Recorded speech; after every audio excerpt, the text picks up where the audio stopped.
ফুল test click করলাম, তারপর machine ventilation active করে নেব, তারপর স্টার্ট দেব।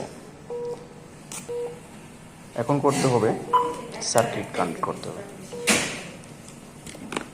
সার্কিটটি কানেক্ট করে নিচ্ছি।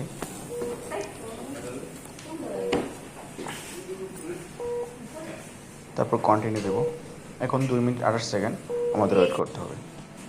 হয়ে গেছে। এখন করতে হবে আমাদের এপিএলটি 30 থেকে 70-এর মাঝামাঝি রাখতে হবে। তারপর ব্যাক ভেন্টিলেশন দেব। যেহেতু আমাদের পাওয়ার মোড ব্যাটারি নেই, সো অ্যাকসেপ্ট করে নেব। তারপর করতে হবে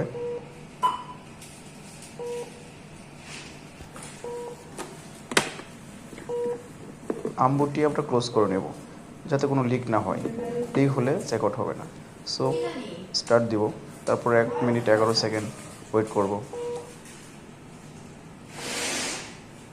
পর হয়ে গেল। এখন আমাদের স্টার্ট নাও দিব। তারপর অ্যাডাল্ট অ্যান্ড পেডিয়াট্রিক, আমি পেডিয়াট্রিক দিলাম।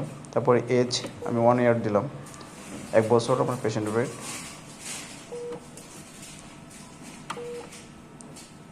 এখন সেট আপ করবো ওয়েট 10.5, আমার পেশেন্টের ওয়েট আমি 10.5 সেট আপ করছি। এখন করতে হবে মুড সেটিং। মুড সেটিং হচ্ছে আমি পিসিবি বিজি করলাম। তারপর টাইটাল ভলিউম মানে পেশেন্টের পার কেজি কত পাবে সেটা সেট আপ করবো।